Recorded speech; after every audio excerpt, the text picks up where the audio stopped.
ಒಂದು ತಪ್ಪು ಹೆಜ್ಜೆಯ ಅಪರಾಧ ಲೋಕ. ನಿಜ, ಒಂದು ತಪ್ಪು ಹೆಜ್ಜೆಯ ಅಪರಾಧ ಲೋಕ. ಹೆತ್ತವರು ಒಡ ಹುಟ್ಟಿದವಳ ಹತ್ಯೆ ಮಾಡಿ ಪ್ರಿಯಕರನೊಂದಿಗೆ ಪರಾರಿಯಾದ ಯುವತಿ. ಪ್ರಿಯಕರನೊಂದಿಗೆ ಸೇರಿ ಯುವತಿಯೊಬ್ಬಳು ಹೆತ್ತ ತಂದೆ ತಾಯಿ ಹಾಗೂ ಒಡ ಹುಟ್ಟಿದ ಸಹೋದರಿಯನ್ನ ಚಾಕುವಿನಿಂದ ಬರ್ಬರವಾಗಿ ಇರಿದು ಕೊಂದು ಪರಾರಿಯಾಗಿರುವ ಘಟನೆ ಬೆಂಗಳೂರಿನ ಕೆಆರ್ಪುರಂ ಠಾಣೆಯ ವ್ಯಾಪ್ತಿಯ ಸೀಗೆಹಳ್ಳಿ ಡೊಮಿನಿಕ್ ಲೇಔಟ್ನ ಸಾಯಿ ಗ್ರೀನ್ ಹೋಮ್ಸ್ ಅಪಾರ್ಟ್ಮೆಂಟ್ನಲ್ಲಿ ನಡೆದಿದೆ. ಅಪಾರ್ಟ್ಮೆಂಟ್ನಲ್ಲಿ ವಾಸವಿದ್ದ 25 ವರ್ಷದ ಶ್ವೇತಾ ಹಾಗೂ ಆಕೆಯ ಆಪ್ತ ಸ್ನೇಹಿತ ಲಿವಿಂಗ್ ಪಾರ್ಟ್ನರ್ ಕೆನೆತ್ ಈ ಬರ್ಬರ ಹತ್ಯೆಯನ್ನ ಎಸಗಿದ್ದಾರೆ.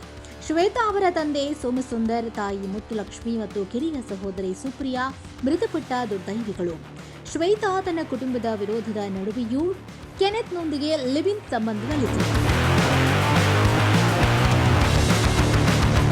ಜೊತೆಗೆ ಶ್ವೇತಾ ಸುಮಾರು 30 ಲಕ್ಷ ರೂಪಾಯಿಗಳಷ್ಟು ಸಾಲವನ್ನು ಮಾಡಿಕೊಂಡಿದ್ಲು.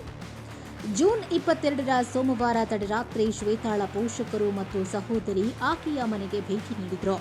ಈ ವೇಳೆ ಸಾಲದ ವಿಷಯ ಹಾಗೂ ಆಕೆಯ ಸಂಬಂಧದ ಕುರಿತು ತೀವ್ರ ವಾಗ್ವಾದ ನಡೆದಿದೆ. ಕೋಪಗೊಂಡ ಶ್ವೇತಾ ಮತ್ತು ಆಕೆಯ ಸ್ನೇಹಿತ ಕೆನೆತ್ ಸೇರಿ ಪೋಷಕರು ಮತ್ತು ಸಹೋದರಿಯನ್ನ ಚಾಕು ಸೇರಿದಂತೆ ಮಾರಕಾಸ್ತ್ರಗಳಿಂದ ಇರಿದು ಕೊಲೆ ಮಾಡಿ ಪರಾರಿಯಾಗಿದ್ದಾರೆ.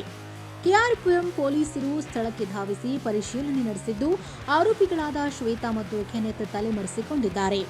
ಆರೋಪಿಗಳಿಗಾಗಿ ಪೊಲೀಸರು ತೀವ್ರ ಶೋಧ ನಡೆಸುತ್ತಿದ್ದಾರೆ.